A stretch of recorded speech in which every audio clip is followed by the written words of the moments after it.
శ్రీమదాంధ్ర మహాభారతము ఆది పర్వము ప్రథమాశ్వాసము. మహారాజా, నేను నా గురుపత్ని ఆజ్ఞ మేరకు నీ వద్దకు వచ్చాను. నీ భార్య వద్దనున్న కుండలములు ఇప్పిస్తే అవి తీసుకొని పోయి మా గురుపత్నికి ఇస్తాను. త్వరగా ఇప్పించండి అని అడిగాడు. మహాత్మా, ఆ కుండలములు నా భార్య వద్ద ఉన్నవి. ఆమెను అడిగి తీసుకోండి అని అన్నాడు. ఉదంకుడు పౌష్యమహారాణి వద్దకు వెళ్లాడు. కాని ఆమె ఉదంకునికి కనిపించలేదు.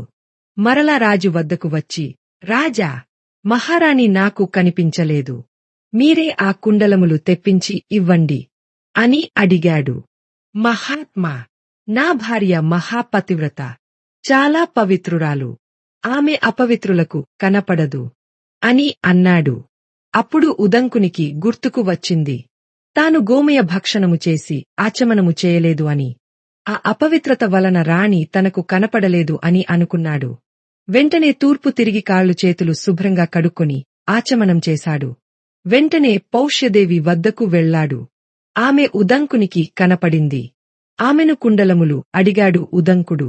ఆమె కుండలములు ఉదంకునికి ఇచ్చింది. ఇలా చెప్పింది, కుమారా, తక్షకుడు ఈ కుండలములు అపహరించవలెనని చాలా కాలం నుండి వేచి ఉన్నాడు. తక్షకుడు మాయలమారి. కాబట్టి నీవు ఈ కుండలములు తక్షకుని కంటపడకుండా భద్రంగా తీసుకొని పో అని చెప్పింది. అలాగే అని కుండలములు తీసుకొని ఉదంకుడు పౌష్యుని వద్దకు వెళ్లాడు. పౌష్యుడు ఉదంకుని భోజనము చేసి వెళ్లమన్నాడు. సరే అన్నాడు ఉదంకుడు. ఉదంకుడు భోజనము చేస్తూ ఉంటే ఆ భోజనములో ఒక వెంట్రుక వచ్చింది. ఉదంకుడు పౌష్యుని చూచి, నీవు నాకు అపవిత్రమైన భోజనము పెట్టావు కాబట్టి గుడ్డివాడివైపో అని శాపం పెట్టాడు. నేను చేసిన చిన్న తప్పుకు ఇంత పెద్ద శాపం ఇచ్చావు కాబట్టి నీకు సంతానము కలగకుండుగాక అని ప్రతిశాపం ఇచ్చాడు పౌష్యుడు. కథలోని ముఖ్య విషయాలు: జనమేజయుని పశ్చాత్తాపం, కుక్కపిల్లను కొట్టినందుకు కలిగిన శాప నివారణ కోసం సోమశ్రవసుని పురోహితునిగా నియమించుకున్నాడు. ఉదంకుని అష్టసిద్ధులు. ఉదంకుడు అనిమ, లహిమ వంటి 8 మహాసిద్ధులను సాధించాడు. పవిత్రత ప్రాముఖ్యత.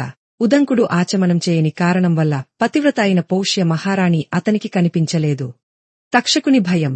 కుండలాల కోసం తక్షకుడు వేచి చూస్తున్నాడని రాణి ఉదంకుని హెచ్చరించింది. పరస్పర శాపాలు. భోజనంలో వెంట్రుక వచ్చినందుకు ఉదంకుడు రాజును గుడ్డివాడివి కమ్మని శపించగా రాజు ఉదంకునికి సంతానం కలగదని ప్రతిశాపం ఇచ్చాడు. దయచేసి నా వీడియోను లైక్ చేసి, షేర్ చేసి సపోర్ట్ చేయండి.